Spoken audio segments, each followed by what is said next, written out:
Bonjour à toutes et à tous et bienvenue sur Evolution Talk, le podcast pour évoluer ensemble en tant qu'êtres humains et humanité. Je suis Benjamin Lotin et j'ai la grande joie d'être aujourd'hui en la compagnie de Marie, coach en bien-être holistique et en alimentation vivante. Bonjour Marie. Bonjour Ben. Merci d'avoir accepté mon invitation. Avec grand plaisir, merci de m'avoir invité aussi pour parler ensemble de choses inspirantes. Avec grand plaisir. Est-ce que pour commencer, tu pourrais nous parler de ce qui t'a amené à exercer en tant que coach en bien-être holistique et en alimentation vivante? Qu'est-ce qui t'a amené sur ce chemin, sur cette voie? Je dirais que ce qui m'a amené sur ce chemin, ça a démarré il y a très longtemps. Déjà, l'année de ma naissance, moi je suis née en 1980. Et quand j'avais à peu près 1 an, ma mère a eu un magasin bio, ce qui était très novateur à l'époque, puisque c'était à Bruxelles, il n'y avait presque pas de magasin. Elle faisait partie vraiment des pionniers. Et j'ai grandi avec une maman qui m'a nourrie avec une alimentation naturelle, sans pesticides, principalement végétarienne, qui m'a soignée de manière toujours naturelle, jamais chimique. Et donc c'est vrai que là j'ai eu un bagage santé, un bagage bien-être, c'est vraiment un beau cadeau d'éducation que ma mère m'a fait avec tout ça. Et après, entre la vingtaine et la trentaine, j'ai continué sur la voie d'une alimentation la plus saine possible. En tout cas, c'était naturel et bio. Mais j'étais pas aussi pointue en nutrition qu'aujourd'hui. Et ce qui m'a amenée là-dedans, c'est que quand j'ai eu 32 ans et quelques, eh bien, je me suis sentie en fatigue chronique. Je travaillais à l'époque à mi-temps et j'avais besoin de dormir 2-3 heures par après-midi. Et au bout de 3 semaines, je me suis dit, bon, des fois on est un peu fatigué, on peut avoir besoin d'une période de récupération, mais si ça dure plus de 3 semaines, il y a un moment, ça devient quand même étrange. Je me suis posé les bonnes questions, je me suis rendu compte que j'étais en fatigue chronique. Et un jour, j'ai été attirée comme un aimant par un livre dans un magasin bio bruxellois qui s'appelle Tann, près de la place du Châtelain. Et j'ai vu un livre des éditions Jalinis, écrit par des Québécois, qui s'appelait Manger vivant pour vivre mieux et plus longtemps. Et je sais pas pourquoi, énergétiquement, ce livre m'a énormément attirée. Je l'ai lu et c'était pour moi comme évident qu'il fallait que je rajoute du vivant dans mes assiettes, que je m'intéresse à certaines catégories d'aliments qui très probablement ne me convenaient pas. Et ça a été comme une sorte de renaissance. En 3 semaines, j'ai senti des différences énormes.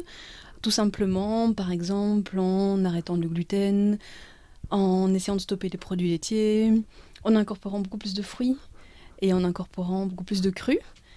Et alors c'est très rigolo parce que des fois je pense qu'on a des intuitions et on se rend compte que plus tard qu'elles ont un sens. Parce qu'à la vingtaine, je suis quelqu'un qui a beaucoup d'imagination, je suis taureau, j'ai les pieds sur terre mais la tête dans les étoiles. Et je me disais, ah là là, si on me demandait de choisir une catégorie d'aliments parce que j'étais sur une île déserte et que j'aurais pas le choix, plus de choix au niveau alimentaire, qu'est-ce qui me ferait plaisir? Et je me disais, les fruits.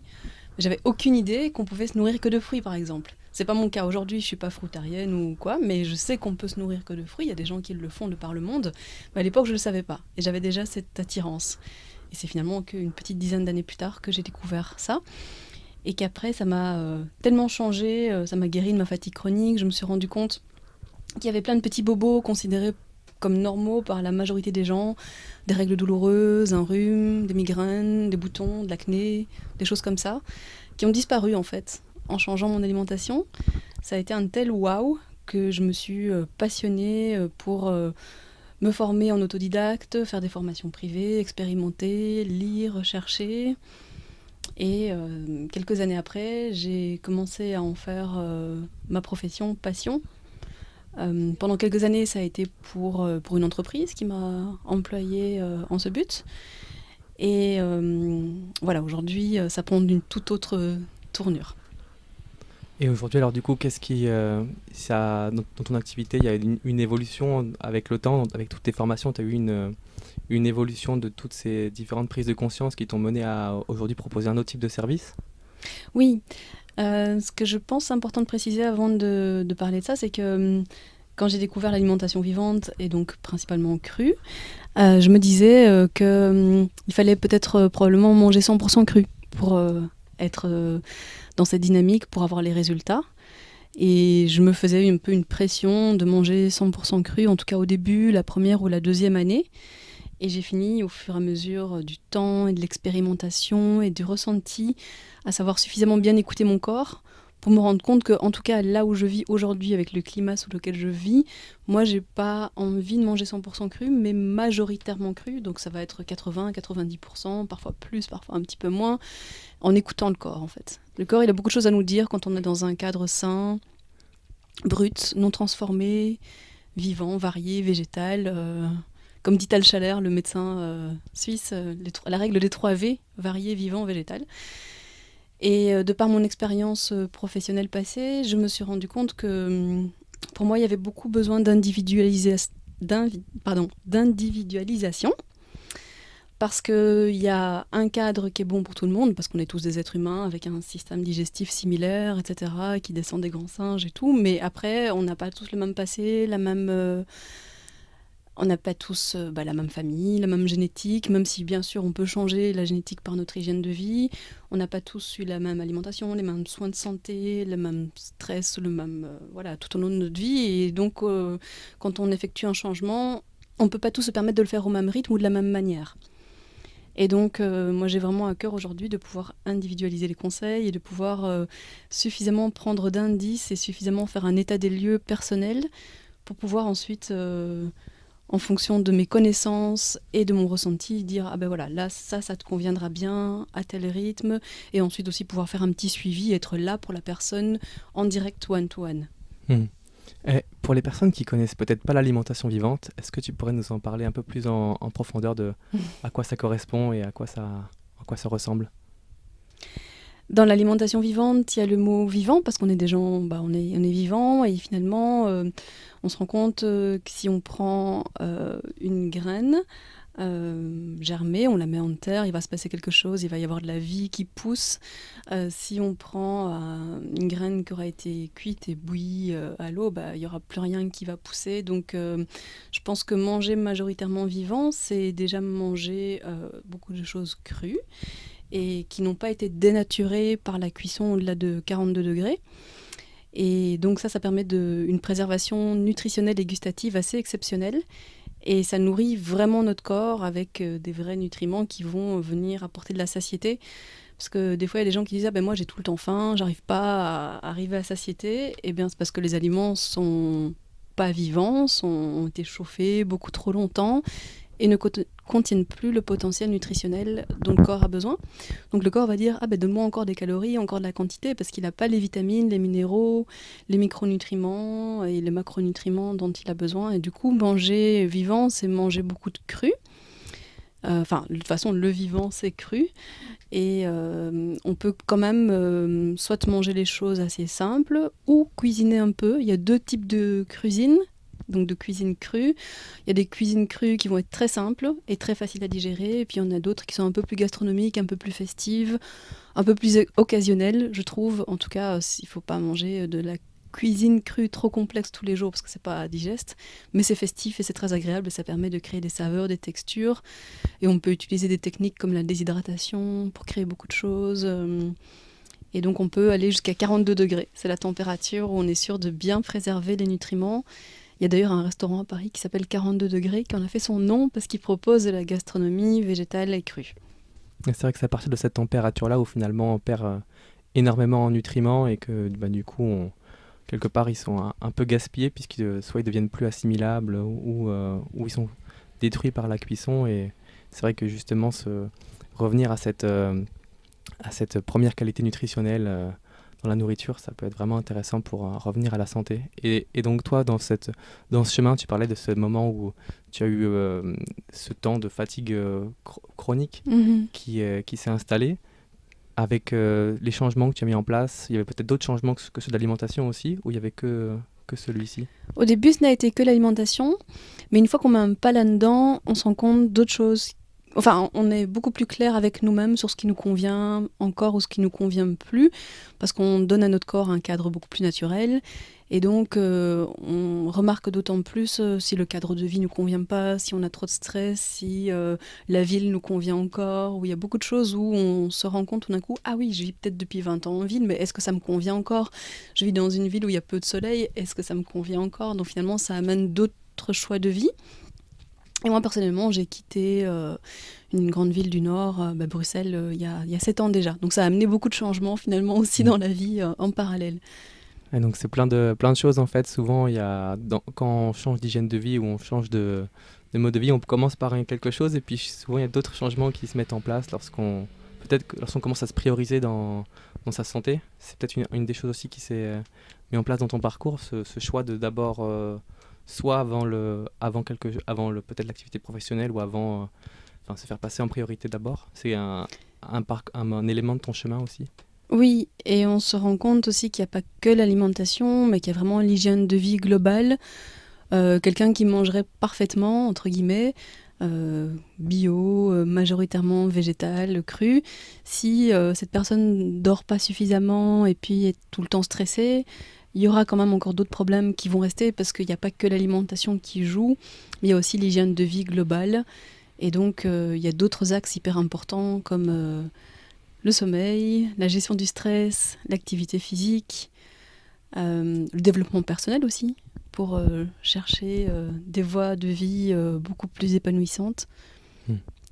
C'est en fait, c'est toute une variété de choses qu'on peut proposer pour améliorer son hygiène de vie sur différents plans et on peut quelque part choisir de changer peut-être certaines choses dans son alimentation ou au niveau de l'activité physique ou du sommeil et puis en fait on a plusieurs facteurs ou un peu comme une balance où on a plusieurs rééquilibres à trouver qui peuvent être intéressants.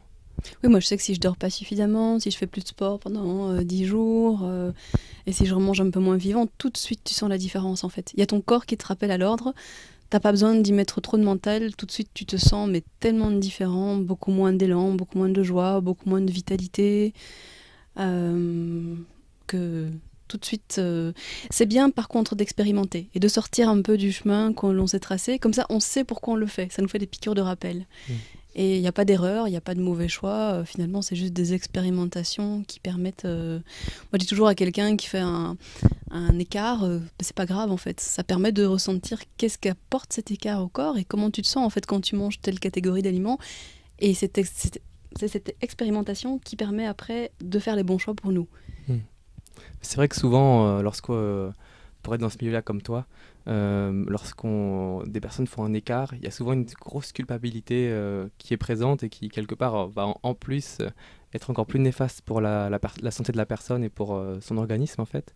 Et puis, je trouve intéressant, comme tu le dis, de proposer une voie, c'est-à-dire une direction vers laquelle tendre, et puis après, tout en douceur, lorsqu'on a envie de faire des écarts, on les fait en pleine conscience, en prenant le plus de plaisir à les faire, et puis pour après encore mieux apprécier notre hygiène de vie qu'on a trouvée et qui nous convient le mieux. Et je trouve ça vraiment chouette. Ouais, je te rejoins sur le fait de savourer, d'accepter pleinement, de faire de temps en temps un petit écart festif ou quoi, parce que finalement, si on se stresse et si on se culpabilise parce qu'on le fait, on se fait double mal. Et sans stress et sans culpabilité, finalement, si on remange par exemple un peu de gluten, un peu de pain de petite épaule, voilà, ça va beaucoup mieux passer. Il n'y a rien qui est interdit au final, c'est juste qu'est-ce qui nous convient, qu'est-ce qui nous convient pas, comment on se sent avec ça et qu'est-ce qu'on veut atteindre comme objectif de bien-être et de connaissance de son corps. Et c'est vrai que ça peut être intéressant au début lorsqu'on a envie d'emprunter ce chemin d'être conseillé, parce que c'est vrai que quand on s'intéresse par exemple à tout ce milieu-là, peut-être qu'il y a des personnes qui nous écoutent et qui se disent le gluten, en quoi c'est néfaste pour moi, les produits laitiers, en quoi ça peut être gênant pour moi, et ça peut être intéressant justement d'être accompagné et puis d'aussi faire l'expérience justement de ces aliments-là et de voir qu'est-ce qui se passe dans le corps lorsqu'on les consomme ou non. Oui. C'est aussi tout ça que tu partages lors de tes accompagnements. Ça permet de gagner beaucoup de temps aussi et finalement d'être rassuré. Je vois que les gens, ils aiment bien pouvoir poser toutes leurs questions, être rassurés sur ce qu'ils font. Et puis parfois, on trouve tellement de tout et son contraire en nutrition que les gens sont bombardés d'informations, surtout maintenant à l'heure d'Internet, et ils savent plus exactement quoi faire. Ça, ils sont perdus en fait. C'est ce que je peux comprendre. Il y a trop d'infos et trop d'infos tue l'info. Donc finalement, est-ce que c'est vraiment bon de manger sans gluten même si on n'est pas allergique ?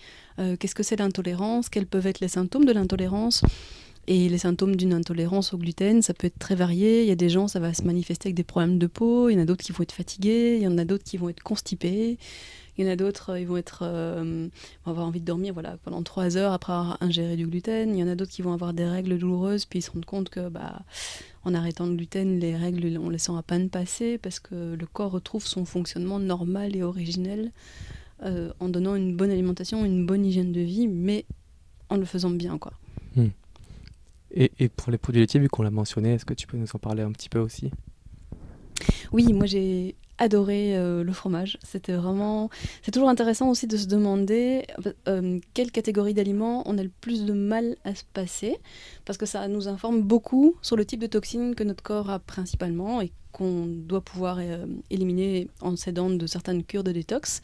Et moi je sais que par exemple ce qui a été le plus dur, c'est le pain et le fromage. Et donc je sais que moi quand j'ai expérimenté de ne plus manger de fromage, j'avais beaucoup d'acné, même jusqu'à la trentaine. Et là, aujourd'hui, je viens d'avoir 41 ans hier. Et j'ai pas du tout de problème d'acné, sauf si je refais un écart. Mais voilà, on peut dire qu'au niveau de ma peau, ça s'est vachement bien stabilisé. Et les produits laitiers, en fait, souvent, les gens pensent que c'est indispensable pour la santé, pour le calcium. Mais en fait, c'est très acidifiant pour l'organisme. Ça va aussi beaucoup encrasser l'organisme de mucus. Il y a beaucoup de problèmes de santé qui découlent d'une consommation excessive de produits laitiers. Et le plus important étant d'arrêter vraiment le fromage de vache. Parce que passé 3 ans, on n'a plus les enzymes pour digérer ce type de fromage. Et en plus, quand on réfléchit bien, on est la seule espèce vivante qui consomme le lait d'une autre espèce. Donc les vaches, elles ne consomment pas le lait d'une femme, ou le veau, pas d'une jument. Enfin voilà, on est les seuls à consommer le lait d'une autre espèce. Et ça crée énormément de problèmes, notamment par exemple sur les douleurs articulaires. Ça c'est assez flagrant, quand les gens arrêtent les produits laitiers, ils ont plus de douleurs articulaires. Moi ça a été flagrant sur la peau, sur les rhumes à répétition et ce genre de choses. Et si on a envie de se faire plaisir, il ne s'agit pas non plus de tout arrêter. On peut se faire plaisir, mais on sait aussi ce que ça va avoir comme conséquence, entre guillemets. On peut très bien aller vers des produits laitiers de plus petits animaux, comme le chèvre ou le brebis, qui ne sont pas pasteurisés, ou encore mieux, vers des fromages végétaux. Et maintenant, il existe des merveilles à faire ou à acheter tout fait, à base d'amandes, de cajou, de coco. Il y a des belles textures, vraiment. Moi, j'aime beaucoup, par exemple, une marque parisienne qui s'appelle J&Joy. On commence à les trouver, déjà le nom est magnifique, et puis on commence à les trouver en magasin bio, en Biocoop. Et ça ressemble vraiment physiquement à un fromage. Et puis on peut se faire très très plaisir. C'est un régal, quoi. Voilà, quand les gens... c'est une excellente transition. Arrêter certaines catégories d'aliments, ça ne veut pas dire être dans une alimentation qui n'est pas plaisir, bien au contraire. Et pour ça, c'est bien au début de passer par des recettes un peu plus travaillées, ou d'aller faire le test, d'aller dans un restaurant cru et de voir combien c'est bon. Parce que c'est vrai qu'on peut se dire, en fait, se tourner vers plus de cru, mais on peut manger quasiment plus rien, alors qu'il y a tout un panel de choses qui peuvent se faire. Est-ce que tu peux nous en présenter quelques-unes peut-être de ces choses qu'on peut cuisiner ?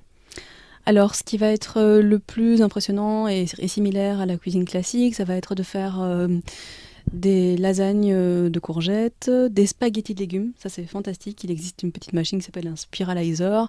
Puis c'est avec des lames qui ont 3 différentes épaisseurs. Puis on peut faire des spaghettis de courgettes, de concombres, de carottes, de betteraves, de panais, de racines de persil. Enfin, voilà. Tant que le légume est cylindrique et dur, on peut faire beaucoup de spaghettis de légumes qu'on peut manger cru, mais qu'on peut aussi passer à la vapeur avec un outil qui cuit à la vapeur douce, par exemple, en hiver, quand on a envie de manger un peu chaud, un peu réconfortant. Qu'est-ce qu'on va pouvoir faire ? On va pouvoir faire des pizzas crues aussi, à l'aide d'une pâte déshydratée avec des légumes, des épices, des graines. Et c'est meilleur, en fait, c'est encore meilleur. Quand c'est bien fait, c'est vraiment meilleur, c'est pas très compliqué à faire. On va pouvoir aussi faire des gâteaux crus, des cheesecakes. Qu'est-ce qu'on va pouvoir faire encore ? Oh là là. Enfin, moi aujourd'hui, j'avoue que je préfère manger très simple. Donc, je suis bien équipée en termes d'appareils. Je connais les techniques, mais au quotidien, ce que je mange, c'est simple. Et c'est ça qui me régale le plus. C'est important d'utiliser beaucoup d'herbes fraîches aussi. La coriandre, le persil, la ciboulette, l'aneth. Enfin, c'est magique de rajouter les herbes fraîches, les aromates. Et c'est pas parce qu'on mange beaucoup de cru, qu'on incorpore beaucoup de cru, qu'on peut pas du tout manger cuit. Je citais par exemple la vapeur douce. Ça, c'est une technique de cuisson qui est en dessous de 100 degrés. Et elle va être utile à 2 points de vue principalement. Soit déjà pour les gens qui ont juste envie de chaud de temps en temps, hein, tout simplement pour le plaisir, ou les saisons hivernales et fraîches. Ou alors les personnes qui digèrent pas bien le cru. Parce que beaucoup de personnes ne digèrent pas le cru et se disent « Ah bah ouais, mais c'est pas pour moi ». Mais en fait, c'est juste parce qu'il faut y aller de manière beaucoup plus douce, beaucoup plus adaptée, beaucoup plus progressive, en s'aidant de certains outils comme les jus de légumes, la vapeur douce, en sachant quels aliments ont des fibres douces et ne vont pas être irritants et quels autres il vaut mieux incorporer plus tard, dans quelques semaines, dans quelques mois, quand la flore intestinale ira mieux. Donc il y a beaucoup de choses à... Il y a plein de choses en fait où on peut explorer en douceur et Ouais. puis comme tu le disais, ce qui est intéressant c'est que en fait en connaissant certains principes, on va pouvoir faire l'expérience soi-même. Par exemple, tu parlais d'expérimenter par exemple l'arrêt temporaire de gluten et voir dans son corps ce qui se passe. Pareil pour les produits laitiers ou pareil pour d'autres catégories d'aliments. Et puis on va pouvoir faire l'expérience soi-même de tiens, dans mon corps ça fait ça. Il semblerait que ce soit ça pour beaucoup de monde aussi, Ouais. mais comme ça permet aussi de sentir dans son corps qu'est-ce qui se passe. Oui. Et puis c'est peut-être là aussi qu'on sent vraiment le regain d'énergie après ou les modifications en termes de vitalité qui naissent et qui jaillissent. Et c'est vraiment, je trouve, un des meilleurs filtres, vu qu'on entend un peu parler de tout en alimentation, tout et son contraire. Le meilleur filtre, je pense, c'est celui de l'expérience. L'expérience où là, on va valider ou non cette... Petite anecdote, c'est pas parce qu'on sait les choses qu'on fait tout parfaitement, hein, on reste des humains. J'ai passé en 2020 de longues semaines dans la Drôme. Il se fait que dans la Drôme, c'est une des régions de France où il y a le meilleur fromage de chèvre. Et donc, sur les petits marchés de producteurs, il y a des fromages juste exceptionnels. J'en ai mangé plus que de raison. Et une fin août, je me suis tapé un rhume de 10 jours, alors que je n'ai plus de rhume, quoi. Donc c'était clair et net. Les produits laitiers sont mucogènes, acidifiants, et ça m'a créé un rhume. Mon corps se nettoyait, en fait. Les gens ont tendance à avoir peur d'un rhume, mais en fait, c'est juste une fonction d'élimination du corps. Le corps, il sait plus par où éliminer tout ça. Il a trouvé un moyen, c'est de nous faire moucher. C'est vrai que les aliments plutôt mucogènes vont sortir du coup souvent par la sphère ORL ou par d'autres sphères, mais c'est vrai que justement quand on reprend conscience qu'en fait le rhume c'est pas le froid qui vient nous attaquer, mais que c'est une réaction du corps pour évacuer certains types de déchets, ça devient... Ouais. On a une autre compréhension aussi du corps qui vient. Comment est-ce que toi tu vois justement le corps, les symptômes, à quoi ça correspond pour toi un symptôme dans le corps? Si tu veux parler un peu de... Un symptôme, c'est un indice qu'il y a quelque chose qui fonctionne pas bien. Et un symptôme, c'est juste un signal, c'est comme si on comparait ça à une voiture. Il y a un signal lumineux qui nous dit que bientôt il n'y a plus d'essence, ou alors il faut changer une pièce ou quelque chose. En fait, le symptôme, c'est un signal qu'il y a quelque chose à changer parce qu'il y a un dysfonctionnement. Les symptômes peuvent être tout petits, peuvent être moyens, ils peuvent être beaucoup plus grands. En tout cas, c'est un signal qu'il y a quelque chose qui ne va pas parce qu'on est quand même fait pour être en bonne santé, pour se sentir bien. Et aussi, ce qui est très intéressant, c'est que quand on change des choses dans son alimentation, il peut y avoir des petits symptômes. Certaines personnes vont être fatiguées, d'autres vont avoir des petits boutons. Et ça, ce sont des symptômes de détox.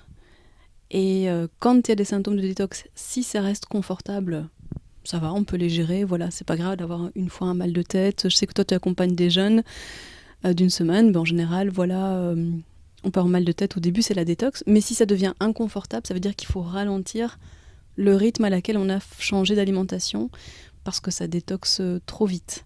Donc un symptôme, ça peut être un signal qu'il y a des choses à changer et ça peut être aussi un signal qu'il y a des toxines qui cherchent à être éliminées et il faut que ça reste confortable, que ça fasse pas, qu'on soit pas dans l'inconfort, quoi.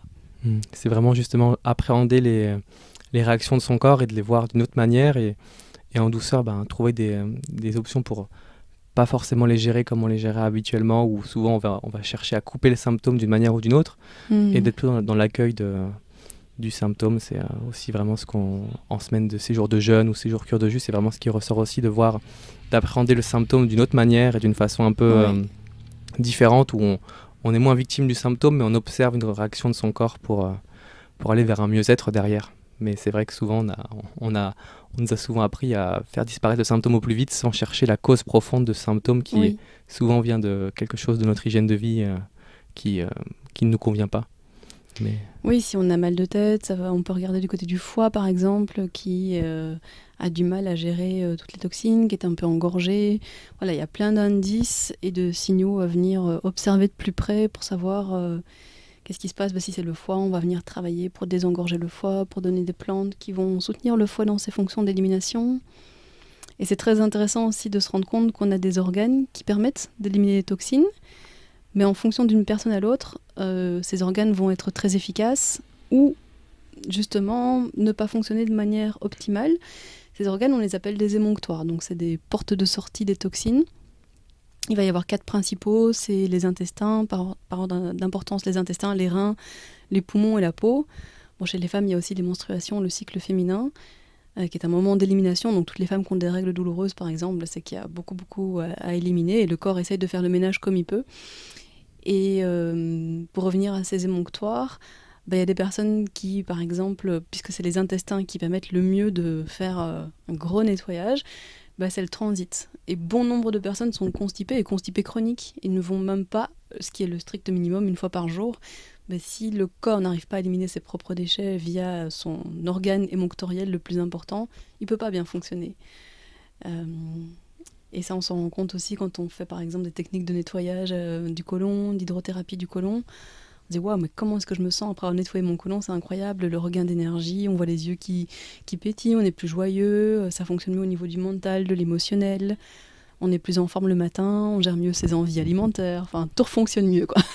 Et puis on a souvent après ce regain de vitalité qu'on peut avoir, on a aussi envie de mettre notre vitalité au service d'autre chose, que ce soit par exemple de soi-même comme de l'activité physique ou autre, ou pour ses propres aspirations. Souvent les changements qu'on va enclencher dans son hygiène de vie vont apporter plus de vitalité lorsqu'on fait les bons changements. Et donc après la question aussi qui peut venir, c'est au service de quoi est-ce qu'on va mettre ces différents changements. Oui. Qu'est-ce qui peut être intéressant d'autre en dehors de l'alimentation? Oui, je pense qu'une fois qu'on a effectué certains changements qui nous permettent de nous sentir mieux dans notre corps, on est aussi beaucoup plus conscient de ce dont on a vraiment réellement besoin. Et c'est intéressant aussi d'aller s'interroger. L'année passée, j'ai eu l'occasion de faire un coaching de 10 séances avec quelqu'un qui m'a coachée. Mais ça, c'était plus sur le bien-être, développement personnel. Et il y a un exercice qu'elle m'a fait faire qui, sur le moment, ne m'a pas paru très puissant. C'était de déterminer mes valeurs, mes 5 valeurs principales. Et en fait, elle m'a dit, tu verras, cet exercice est extrêmement puissant. Parce qu'en fait, une fois que tu as déterminé tes valeurs, s'il y a quelque chose dans ta vie qui t'arrive qui n'est pas aligné avec ces valeurs, tout de suite, tu sais si cette chose a encore sa place ou pas. Et si on n'est pas conscient de nos valeurs, une valeur, ça peut être la liberté, ça peut être le contact avec la nature, ça peut être plein de choses en fait. Ça peut être l'honnêteté, ça peut être... il y a plein de choses qui sont des valeurs. Et on se rend mieux compte si on y est vraiment connecté ou s'il y a des choses à changer. En fait, c'est après le ménage physiologique, il y a aussi un ménage, disons, plus psychologique, émotionnel. Mental. D'ailleurs, il y a une naturopathe française que j'apprécie beaucoup, avec qui j'ai fait une semaine de formation au niveau professionnel, c'est Irène Grosjean. Elle explique de manière très terre-à-terre pourquoi on peut être de mauvaise humeur ou de bonne humeur. Parce que dans notre corps, on a la lymphe, qui est un liquide. On a 2 liquides principaux, le sang et la lymphe. Et cette lymphe, déjà, elle est censée circuler. Mais elle ne circule que si on est actif, que si on bouge. Si on est trop sédentaire, elle stagne. Et vu qu'elle est chargée d'éliminer les déchets au niveau des ganglions lymphatiques quand elle circule, puis d'amener les bons nutriments aux cellules, si elle stagne, en fait, nos cellules stagnent dans un liquide qui n'est pas suffisamment propre. Et nos anciens, nos grands-parents, il y a très longtemps, appelaient ce liquide les humeurs. Et donc le liquide lymphatique, c'est les humeurs. C'est un autre nom, c'est un synonyme de liquide lymphatique. Et si celui-ci est chargé et sale, on va être de mauvaise humeur. Si on nettoie bien son organisme, on va être de bonne humeur, on va se réveiller joyeux. D'ailleurs, un exemple flagrant, c'est 2 sportifs crudivores qui m'inspirent beaucoup, Mimi et Jackie, qui ont un centre d'entraînement sportif, de détox, de bien-être à Tenerife. Et quand on regarde leurs vidéos, ils sont tout le temps joyeux. Ça, c'est un exemple assez marquant de ce que c'est d'avoir suffisamment bien détoxiné son corps et donner l'alimentation qui lui convient, en fait. C'est vrai qu'on porte souvent l'accent sur le sang et les marqueurs sanguins, mais en règle générale, on s'intéresse assez peu à la lymphe et à ce liquide-là qui est vraiment essentiel pour plein de fonctions, que ce soit au niveau de l'immunité ou d'autres. Et c'est vrai que justement repenser un petit peu, tiens, comment est-ce qu'on peut dynamiser, faire circuler mieux la lymphe et donc pour mieux évacuer les déchets. Donc il y a l'activité physique, tu en parlais, il y a aussi certaines formes de massage qui peuvent être intéressantes. Oui. Mais c'est vrai que cet accent-là qui est un peu oublié, il est vraiment intéressant à aller explorer justement. On peut aussi être amené à découvrir d'autres. Tu parlais un peu tout à l'heure des organes émonctoires, apprendre à comprendre les fonctions de nos différents organes, c'est aussi une quête et une dimension qui peut être intéressante à explorer, où on peut avancer à l'intérieur de justement prendre conscience qu'on a un corps, de à peu près comment il fonctionne. On vit un peu moins dans l'inconscience quelque part aussi quand on observe ce qu'on mange, quand on observe les différentes réactions qu'on peut avoir après une bonne nuit de sommeil, après de l'activité physique. On peut engranger une forme d'expérience, une connaissance de soi qui peut aussi aller un peu plus loin, comme tu parlais, sur les valeurs ou sur aussi le changement et l'écoute de soi. C'est aussi quelque chose d'important selon toi? Énormément, oui. C'est très important de s'écouter parce que finalement, l'intuition quelque part ou les intuitions, les instincts que l'on peut avoir, c'est un peu notre cœur ou notre esprit qui nous guide. Au plus on l'écoute, au plus il va parler, au plus on l'écoute pas, au plus il va se taire et on peut passer à côté de choix qui peuvent vraiment beaucoup nous épanouir. Et l'intuition, c'est... tu présentes ça comment en fait? C'est quelque chose qui nous vient en tête de manière vraiment spontanée. Comment est-ce qu'on différencie par exemple peut-être une pensée de ce qu'on considère être l'intuition? Ça c'est difficile à expliquer. Dans ton expérience à toi, dans ton ressenti, comment est-ce que tu fais pour écouter au mieux ton intuition dans ton quotidien? Je pense déjà qu'il n'y a pas de mauvais choix parce qu'on est tous amenés à faire des expériences. Mais quand je me retrouve confrontée à des choix, j'essaye d'écouter à l'intérieur de moi et de me poser la question, dans ce cas-là, que choisirait ton mental, Marie? Et dans cette même situation, que choisirait ton cœur? Je sais que mon cœur, il est relié intimement à l'intuition, et mon mental, par contre, il peut être déconnecté de l'intuition. Donc en général, quand un choix est difficile à faire, c'est bien de se connecter à ses valeurs, de se dire, mes valeurs, c'est ça, mais aussi de se poser la question, est-ce que c'est le mental qui me donne cette réponse ou est-ce que c'est le cœur? C'est un peu la voix du cœur, finalement, l'intuition. C'est la prise de parole du cœur, c'est sa manière de s'exprimer, qui est reliée à notre âme, à notre mission de vie, à ce qu'on a besoin d'exprimer. Et moi, je sais que j'ai toujours, par exemple, eu une bonne étoile, et l'intuition, ça peut tout simplement être, tu te balades seul dans la nature, et tout d'un coup, tu as un chemin à gauche, un chemin à droite. Va savoir pourquoi tu prends celui de droite alors que tu avais prévu de prendre celui de gauche. Et en fait, c'était mieux de passer par là parce qu'il y aurait eu un éventuel danger dans le chemin de gauche. Ça, c'est l'intuition, c'est écouter finalement. Mais il ne faut pas la taire parce que sinon, elle nous parle de moins en moins. Et on vit dans un monde où la suractivité, le fait qu'il y a toujours quelque chose à faire, on ne peut jamais se permettre de rien faire.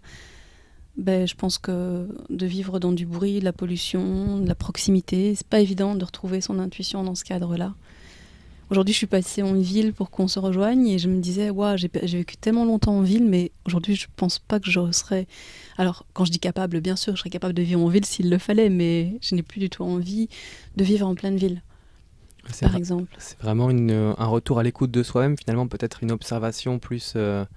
une attention plus posée sur qu'est-ce qui se passe en moi, au niveau des pensées, au niveau de mon ressenti, et puis de cette écoute, de cette voix intérieure qui nous guide vers nos aspirations et vers ce qu'on a le plus envie. Et c'est peut-être aussi une dimension qui peut être incorporée justement à l'alimentation, cette part aussi intuitive. Elle est importante aussi selon toi, cette écoute au niveau du choix alimentaire, vers quel type d'aliment on peut être le plus attiré? Oui, elle est très très importante. Alors, elle peut prendre un peu de temps en fonction des personnes, des expériences, du vécu passé, mais ça fonctionne très très bien, cet instinct alimentaire, quand on est dans un cadre sain et majoritairement vivant. Donc, ça va fonctionner principalement avec les fruits, les légumes, les oléagineux, les algues, tous les produits un peu bruts, naturels, non transformés. Dans ce cadre-là, notre corps, il va être, tiens, un jour attiré plus par les bananes, l'autre fois par les fraises, par le citron. Voilà, notre corps nous parle et nous guide vers les aliments qui contiennent les nutriments dont on a besoin. Et il peut y avoir une période où tu as envie de manger plein de bananes tous les jours, puis 2 semaines après, tu n'en peux plus et tu n'en manges pas pendant 10 jours. Mais par contre, ça ne fonctionne pas avec le Nutella, les pancakes. Et c'est différencier le côté intuitif de l'alimentation dans ce qui nourrit, et puis la pulsion alimentaire dans ce dont on sait qu'il va être plutôt encrassant pour l'organisme. Et bon, là, on sait que c'est plutôt mental et c'est moins de l'intuition parce que on sait que ça va apporter très peu à l'organisme d'un point de vue Oui, c'est ça, c'est nutritionnel. moins de l'instinct. Et après, il faut un peu de temps aussi pour que les papilles gustatives se réhabituent à des goûts beaucoup moins transformés, beaucoup moins stimulants. Et je vois beaucoup de gens, par exemple, n'apprécient pas trop les jus verts au début et finissent par dire « Ouais, mais comme c'est bon, en fait, je me régale ». Ou alors pensent qu'ils vont jamais pouvoir expérimenter le jeûne intermittent parce qu'ils croient devoir dépendre absolument du petit déjeuner et finalement tenir au bout de quelques mois jusqu'à midi en étant content de prendre le premier repas à midi. En fait, il faut pouvoir oser sortir un peu du sentier battu. En parlant justement des sentiers, du voyage, de la marche, des chemins, je sais que tu es passionné par le désert. Est-ce que tu pourrais nous parler aussi de cette passion et de ce cheminement-là? Oui. Moi, je suis née pas loin de Bruxelles. Je suis belge, mais je suis d'origine belge de ma maman et tunisienne de mon papa. Et à 26 ans, en 2006, j'ai eu l'occasion d'aller passer une semaine de randonnée chamelière dans le désert. Donc, qui dit randonnée dit marche et chamelière parce que les dromadaires sont là pour porter un peu la logistique, la nourriture, les sacs, voilà, ce genre de choses. Et j'étais pas particulièrement attirée par y aller, étonnamment. Mais ma mère m'a proposé ce voyage en me disant qu'il allait me faire du bien. C'était aussi un voyage de développement personnel avec un outil qui est les constellations familiales. Et du coup, j'ai été parce que j'étais toujours contente et curieuse de découvrir autre chose. Et c'est un voyage qui a vraiment changé ma vie, qui a été comme une renaissance. Et alors là, l'intuition a eu son rôle, puisque quand je suis rentrée, je ne vivais que pour y retourner. Donc je suis retournée 3-4 fois en Tunisie à l'époque, le plus fréquemment possible. Et donc je suis retournée dans des voyages dans le désert qui m'ont permis de découvrir un peu plus cet univers, les gens.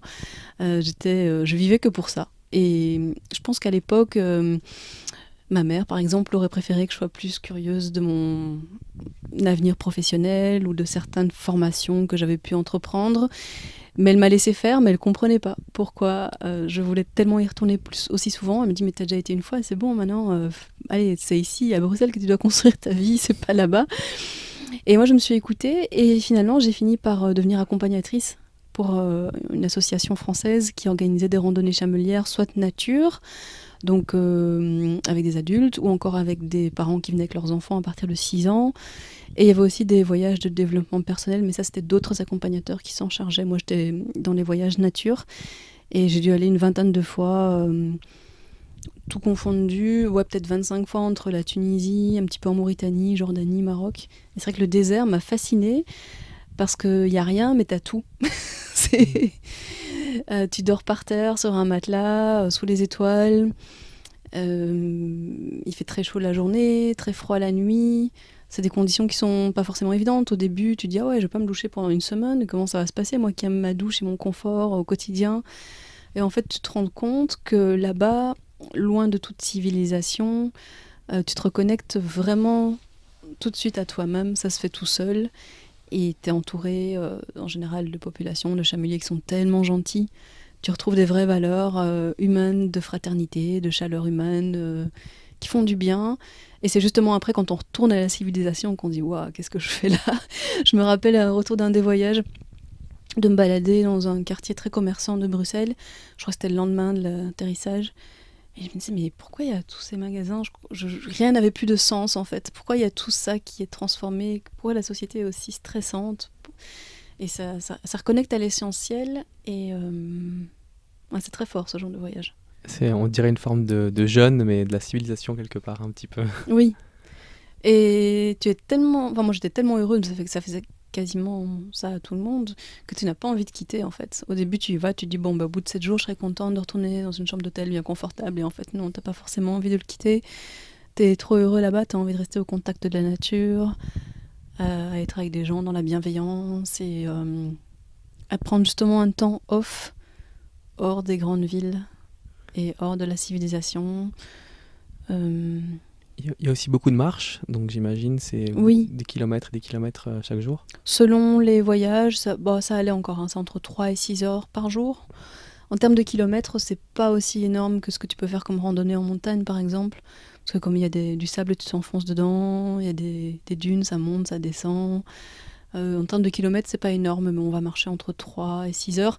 Et c'est accessible à plein de niveaux. Il y avait même des enfants de 6 ans qui étaient là. Et puis quand ils étaient un peu fatigués, ils montaient sur le dromadaire taxi. Puis continuaient.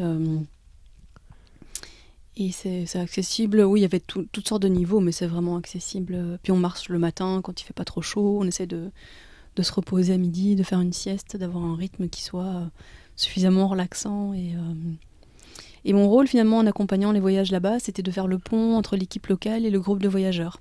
Je l'ai fait pour une association qui s'appelait l'Ami du Vent, qui était extraordinaire, qui n'existe malheureusement plus aujourd'hui, qui était basée dans le nord de la France, à Thionville, qui m'a fait faire des rencontres fabuleuses.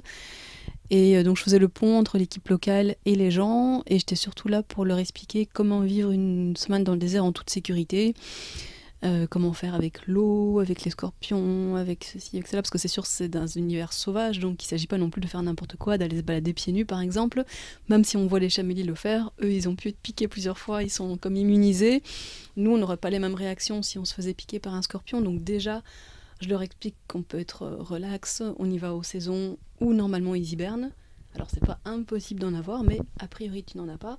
Puis je leur explique les petites règles de sécurité, je fais attention à eux, je prends soin d'eux, j'observe. Quand eux ils sont là pour être tout à fait dans la détente, moi j'ai toujours un œil quelque part pour voir que tout se passe bien pour tout le monde, rassurer au fait de faire un bivouac à la belle étoile et puis... Et puis il y a toujours cette envie d'aller encore plus loin parce qu'on peut se dire ah c'est toujours la même chose le désert, et en fait c'est chaque jour est une nouvelle marche, une nouvelle rencontre peut-être, parce qu'on peut, enfin d'un point de vue mental on pourrait se dire mais voir toujours la même chose toute la semaine c'est une autre forme de voyage, c'est ça aussi, c'est une forme aussi intérieure à la fois de voyage. Il y a ça, mais aussi finalement c'est changeant tous les jours parce qu'il y a certaines parties du désert qui vont être plus rocailleuses, d'autres plus sableuses. Il y en a où il y a des grandes dunes, des petites dunes, de la végétation, pas du tout de végétation. Il a plu un petit peu, il y a des fleurs qui sortent en 24 heures. Il y a des endroits où il y a des sources d'eau, d'autres qui sont complètement dénuées de sources d'eau. Normalement, on ne voit pas de traces de vie humaine, mais quelquefois, on voit le cadeau de rencontrer des vrais nomades qui vivent là à l'année. C'est très rare, mais ça peut arriver. Donc finalement, les jours ne se ressemblent pas. Et pourtant, on peut des fois venir là-bas en se disant « Ah ben, dans le désert, une semaine, il faut que je prenne suffisamment de livres ou de jeux, de société ou de choses comme ça. » Et en fait, on n'utilise pas tout ce qu'on prend parce que le temps se déroule différemment. Et même si, du fait qu'il y ait moins de sollicitations extérieures, on va dire on a l'impression d'avoir plus de temps sur une journée, mais en fait, on n'a pas trop de temps. Ça s'écoule naturellement et c'est assez magique. En fait, c'est peut-être un réagencement du temps dans le sens où d'avoir plus de temps à disposition, mais on a aussi peut-être une meilleure connexion, une meilleure relation à soi, à la nature, qui fait que ce temps-là, il est pas perdu comme on pourrait l'entendre d'une manière habituelle, mais au contraire, il est gagné dans le sens où on est soit bien avec soi, soit bien connecté à la nature, aux éléments, et puis j'imagine aussi qu'il y a les conditions climatiques doivent changer, le soleil, le temps, les nuits sont froides, c'est comment au niveau... C'est très changeant dans le désert ou c'est assez stable tout ça? Les voyages pour se faire en sécurité, ils se font entre fin octobre et début avril, voire fin avril maximum. Parce qu'on va dire qu'en mai, juin, juillet, août, septembre, il fait beaucoup trop chaud. Donc les températures sont pas viables. Puis en plus, quand il fait très chaud, il peut y avoir beaucoup plus de serpents et de scorpions qui n'hibernent pas. Donc il faut vraiment y aller aux bonnes périodes. Et il y a des fois des gens qui vont dans des conditions pas du tout sécurisantes. Par exemple, qui vont aller dans un hôtel je sais pas, en Tunisie, à Djerba, puis ils vont voir qu'il y a une excursion pour aller dans le désert, une nuit dans le désert en plein mois d'août.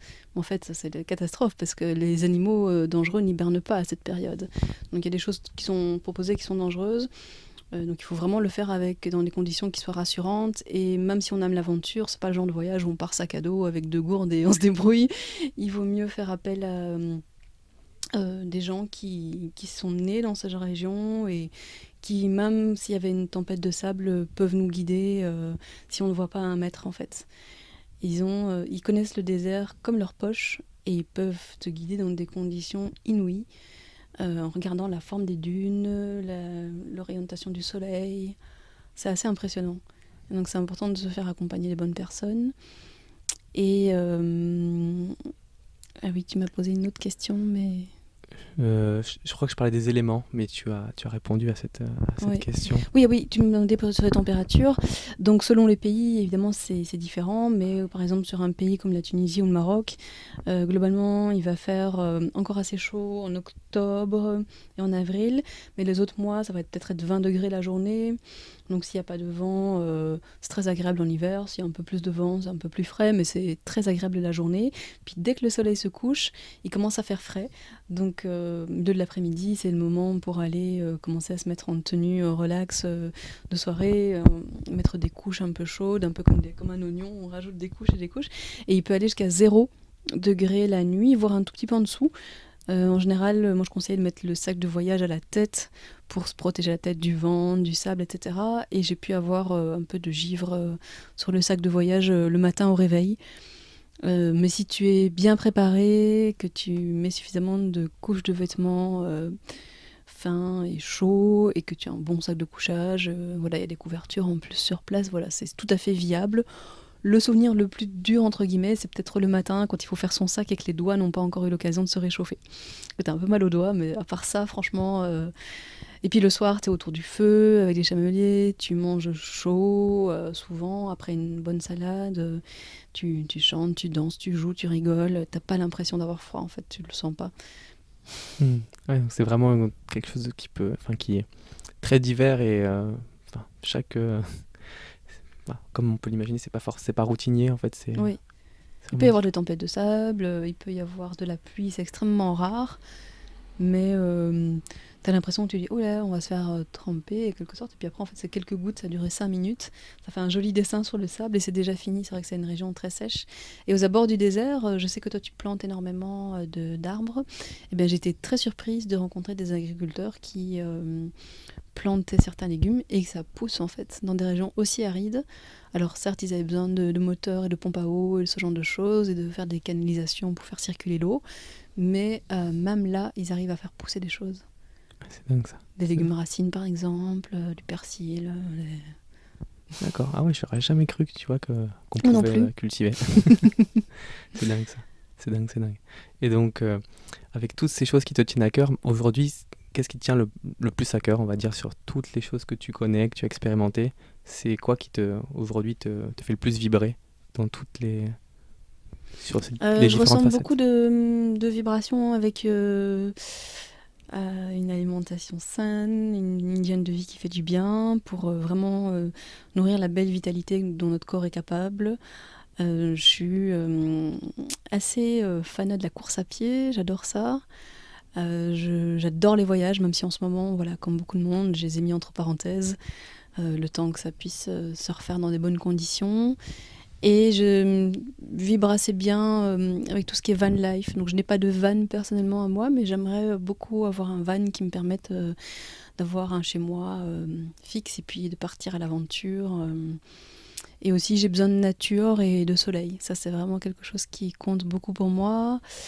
D'honorer mes valeurs, de me sentir libre. Et en créant des accompagnements individualisés récemment, je me suis vraiment rendu compte que je voulais pouvoir aider les gens tout à fait à ma manière. C'est-à-dire honorer ma créativité et ma manière de faire qui est unique et personnelle. Chacun a des manières de faire uniques et personnelles, chacun a des dons. Et je pense que voilà, c'est très important de pouvoir écouter la manière qu'on a envie de le faire. Et aujourd'hui, voilà, en créant une petite auto-entreprise, je suis vraiment contente de me dire que je commence à pouvoir faire à ma manière après avoir eu des expériences très enrichissantes dans la vie. Mais aujourd'hui, à l'aube de ma quarantaine, je suis heureuse d'honorer cette liberté et elle me tient de plus en plus à cœur. De faire bénéficier justement toute cette expérience que tu as vécue et tous les essais que tu as faits, je trouve ça vraiment chouette. Et je voulais revenir avec toi sur les valeurs. Tu disais tout à l'heure qu'elles avaient été vraiment puissantes, ces 10 valeurs que tu avais que tu avais écrites Il y en dans avait ta 5 vie. principales, ouais. Voilà. Comment est-ce que ça s'est fait dans le temps? Parce que du coup, j'ai pas rebondi là-dessus tout à l'heure. C'est avec le temps où en fait je veux bien que tu nous expliques un petit peu, que tu approfondisses ce sujet-là des valeurs, en quoi elles ont été si puissantes. La coach m'avait posé pas mal de questions pour comprendre quelles étaient mes valeurs. D'ailleurs, moi aujourd'hui, ça je n'ai pas parlé, mais je suis en train de suivre une formation de coaching de vie qui s'appelle Creator Coaching Programme avec un Australien passionnant qui vit en Thaïlande. Et enfin, il y a plusieurs professeurs, mais notamment aussi une copine naturopathe qui est à Berlin en ce moment, mais qui s'apprête à aller vivre sous les tropiques, Anne-Claire Méret. Et donc, Creator Coaching Programme nous apprend beaucoup l'écoute, les questionnements qui nous permettent de travailler avec les personnes que l'on accompagnera, etc. Et donc, la coach avec qui j'ai pu faire 10 séances l'année dernière m'a énormément posé de questions pour m'aider à déterminer mes valeurs, parce que je ne voyais pas forcément clair dessus. Et grâce à ces questions, une fois que j'avais identifié mes 5 valeurs principales, on en a créé la définition. Enfin, c'est moi qui ai dit les mots, mais après, elle m'a aidé à les formuler, à les mettre vraiment d'une manière claire et limpide et directe. Et après, elle m'a dit, voilà, je t'invite les prochaines semaines, quotidiennement, à lire tes valeurs, à lire la définition des valeurs qui t'animent. Et après ça, il y a certains choix qui sont devenus comme évidents, parce que je travaillais certains blocages de ma vie avec elle. Et elle me disait, mais voilà, ça, est-ce que tu penses que ça c'est encore aligné avec tes valeurs? Et là, en fait, j'avais la réponse tout de suite. C'est comme un code d'honneur avec soi-même, où ça t'aide à faire les choix aussi dans ta vie. Et c'était passionnant. C'était passionnant, je pense que c'est que le début, parce qu'on est toujours en chemin toute notre vie, hein, et on a beaucoup à découvrir et à évoluer tout au long de notre vie. Mais notamment, j'habitais dans une petite ville à l'époque, et puis de me rendre compte à quel point le contact avec la nature était hyper important. Voilà, j'ai essayé de pouvoir tout faire pour être plus souvent dans la nature et de voir à quel point je me sentais mieux et plus heureuse et plus joyeuse quand je le faisais, et beaucoup moins alignée quand je le faisais pas. Ouais, c'est vraiment génial. Ou c'est aussi par rapport à certaines relations, qu'elles soient personnelles ou privée, familiale, professionnelle, quelle qu'elle soit, finalement, une fois que tu regardes tes valeurs et que tu étudies certains blocages dans certaines relations, tu te dis, ah bah oui, là c'est intéressant de creuser, de rester, parce que c'est quand même aligné dans mes valeurs. Et là, pas du tout, donc il y a vraiment un choix à faire. Et c'est pas des choix qui sont faciles à faire, mais c'est des choix qui apportent toujours beaucoup derrière les difficultés qu'il y a à les traverser. Moi, je sais que notamment, il y a un an, ça m'a amené à faire 600 km le jour de mes 40 ans pour changer de région, pour changer de vie, en fait, faire des choix qui allaient me rendre plus heureuse. Et c'est pas des choix faciles à faire, et la société nous invite souvent à rester dans des choses confortables, en fait. Oui, aller chercher ce qui nous nourrit vraiment sur les différents plans de l'existence, en fait. Ouais. Et puis d'avoir ces valeurs comme guide, peut-être pour mieux se reconnecter à soi et savoir est-ce que ce choix-là vibre avec moi, est-ce qu'il est, Oui.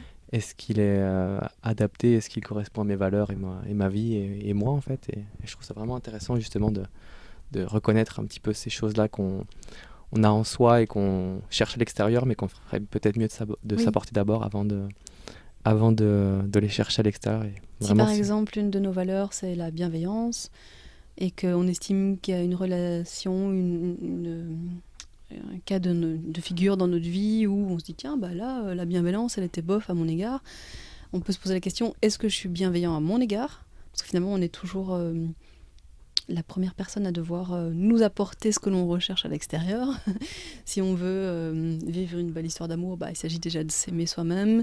Si on veut de la bienveillance, il s'agit d'être bienveillant avec soi-même. Et je me suis rendu compte de beaucoup de choses, parce que n'a pas suffisamment tendance à aller chercher en effet miroir de qu'est-ce qu'on s'apporte à nous. Et c'est un exercice qui se refait à beaucoup d'étapes de la vie. Parce que tu as l'impression d'avoir compris des fois, puis après, X années après, tu refais une expérience qui se présente autrement. Tu dis, ah non, j'avais pas encore suffisamment compris. Vraiment fascinant. Et puis, ouais, comme tu disais, je crois que c'est un chemin qui s'arrête quelque part jamais, où en fait, c'est toujours cette quête de réalignement, de rééquilibrage, que ce soit alimentaire, physiologique ou émotionnel, ou sur les différents plans. Ouais, j'ai un petit exemple là-dessus, rapide, c'est que un peu avant 30 ans, j'avais fait une formation sur la gestion de la pensée avec un Canadien qui était venu à Bruxelles pour un week-end de formation passionnante. Et j'avais très bien compris à quel point on était le réalisateur, l'acteur, le script de notre propre vie. Je pense avoir intégré le mécanisme. Et 10 ans plus tard, j'avais un peu délaissé cette idée et j'ai dû en refaire certaines expériences de vie pour me dire que, ah oui, non, en fait, là, il faut que je me réveille, c'est moi qui suis actrice de ma vie, en fait. Et là, je suis de nouveau en train d'être dans un mécanisme qui est moins porteur. Voilà. Écoute, on arrive vers la fin de ce podcast. Je vais te poser la question rituelle. Si tu avais un dernier message à transmettre à l'humanité, comme une bouteille à la mer, quel serait ce message ? Waouh! Je suis pas du tout préparée pour trouver le message à mettre dans la mer, c'est ça qui est bien, parce que du coup, il va falloir... En plus, on enregistre ce podcast pas très loin de la mer, on peut est presque en bord l'entendre. de mer, presque, oui, c'est ça. Non, mais... Alors, un dernier message à l'humanité. D'aller à la rencontre de soi-même et d'apprendre à s'aimer. Écoute, merci beaucoup Marie, en tout cas, pour ce magnifique échange. Merci beaucoup à toi, c'était super. J'étais un peu... je me suis laissée guider et j'avoue que c'est du 100% spontané, autant de ta part que de la mienne. Donc c'est génial parce qu'on n'a rien préparé, c'est tout du... Ah bah, tu vois, c'est vraiment une expérience. C'est vraiment une expérience faite à faire. En tout cas, merci de l'avoir fait avec moi. Et puis, donc, j'invite tous ceux qui nous écoutent à aller découvrir tes activités. Donc, vous pouvez trouver les liens dans la description du podcast ou dans la description de la vidéo si c'est sur YouTube que vous écoutez. Et puis, vous trouverez également dans le lien de la description le Tipeee du podcast si vous voulez soutenir le podcast et m'aider à planter des arbres fruitiers dans un projet de création de forêts comestibles. Donc voilà. Il y a une cagnotte disponible si vous souhaitez y participer. Merci de nous avoir écoutés. Merci Bravo Marie. Ben, pour moi tu es comme un colibri. Merci beaucoup. Merci beaucoup, ça me touche. Et à bientôt alors. À bientôt. Prenez soin de vous.